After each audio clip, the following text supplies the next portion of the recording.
Welcome to Basic Money Talk. My name's Rich. This is the podcast about simple financial advice and everyday money matters. I'm going to keep these episodes short and sweet so you can get on with your day. Thanks again for joining me. Sometimes we stress and too much we think. Life can be over before we... Hey everyone, what's happening? This is Rich and I'm delivering the hits. I'm sorry. So tempted to do that on these intros sometimes just because it sounds like a typical DJ thing that would happen. But it's not. It's a serious podcast about money.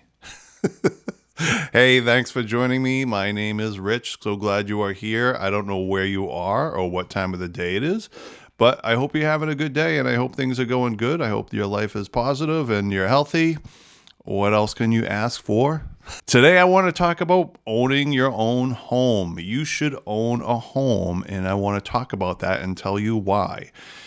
Even if you already own a home, this is a great thing to listen to reaffirm what you're doing, because sometimes we just forget how we even got into that place.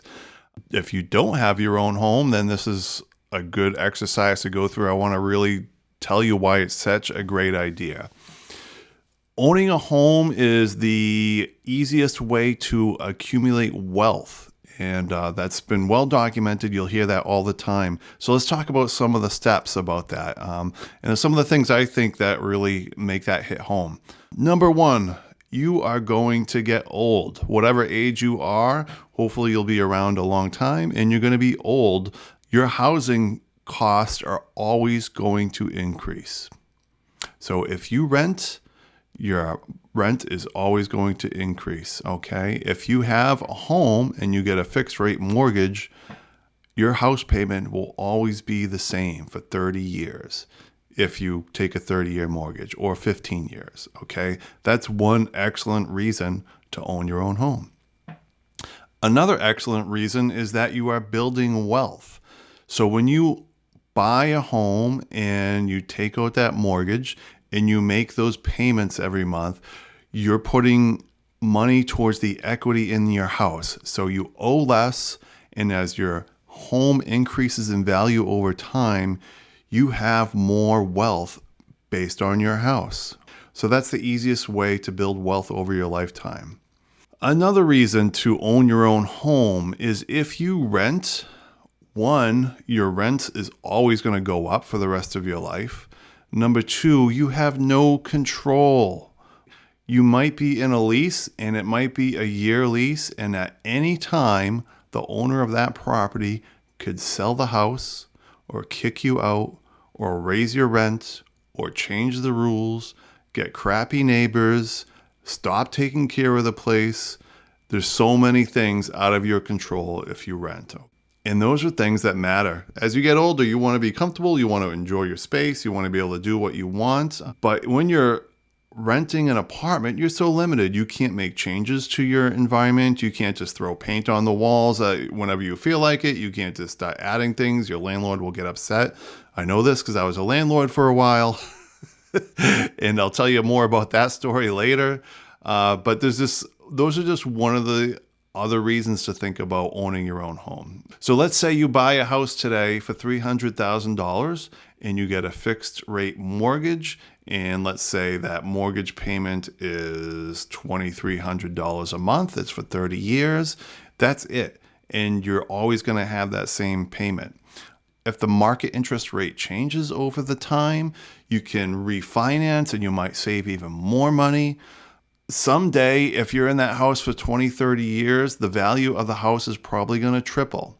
That's only really helpful if you're going to sell your house. Don't plan on that. If you buy a home, plan on it being the place you're going to live for a long time.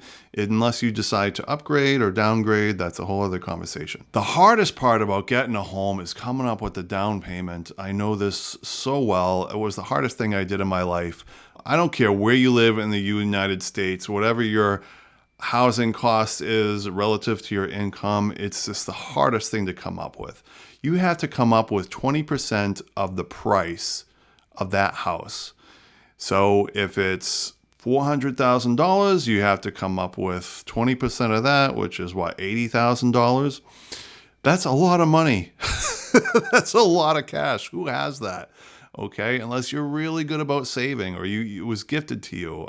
So a lot of times you have to get a mortgage with 5% down or 3% down. There's also lots of programs if you're a veteran or a teacher or all sorts of programs you need to check out if you're going through that process. If you only put something under 20% down, now you also have to pay PMI. So now you're getting a surcharge. That's called private mortgage insurance. This sucks. I paid it for a long time. It sucks, but you have no choice unless you come up with 20% to put in the house, just accept it.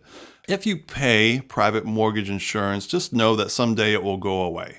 So let's say in 5 to 7 years, the house prices go up and you have more equity in the house because the value changed. You could write into the mortgager and say, you know what, I think you're safe now. There's 20% value on the house. I no longer need PMI, and they can drop that insurance. Or if you refinance and you owe less later on, you can also drop that insurance. So that's something to look into. So PMI, that's a big part of the equation.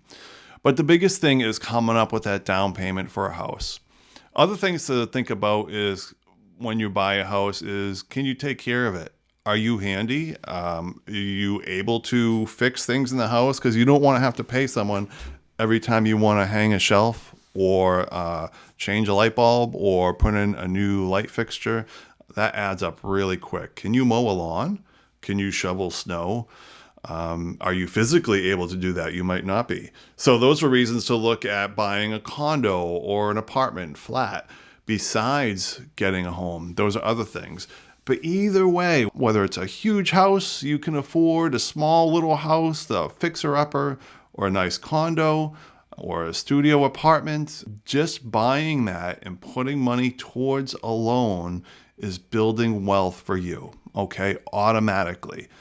No matter what, you have to have a roof over your head, right? So you're going to live somewhere and you have to put money towards that rent. Why not put it into your own pocket and your own wealth? Because if you rent, you're putting it into someone else's pocket. That's another huge reason to buy a home. When you rent, you're putting your money into someone else's wealth. The owner of that property has a loan. The owner of that property is collecting your money and putting it into their wealth because they own the property, or maybe they're just getting income. So that's just the easiest way to think about why you should own your own home. And buying a home is not easy. It's probably one of the biggest things I ever did in my life. So glad I did. Not the most important thing, but definitely a huge thing. Saving that money, you really have to be disciplined. You have to learn how to control your money. You have to learn how to save. You have to learn how to cut expenses. So you have to start to learn how to actively manage your money. So actively managing your money is a really big thing that you need to get used to. You have to start saving for a down payment. All of a sudden, you have to start learning about credit scores and mortgage options and different types of mortgages, where you want to live, what are the bills. That's the other thing. Okay, maybe you can afford to buy a house. You have to look at the whole picture. Do you know what the bills are going to be? Do you know what the utilities are going to cost you, the water bill?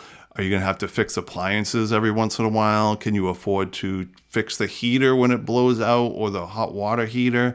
These are all things you have to learn as a homeowner. Some people like that and some people don't. Now, if you're thinking to yourself, well, I'm going to travel around the world. I don't want to live in one place at a time. Maybe you're right. Maybe owning a home is not the best idea for you.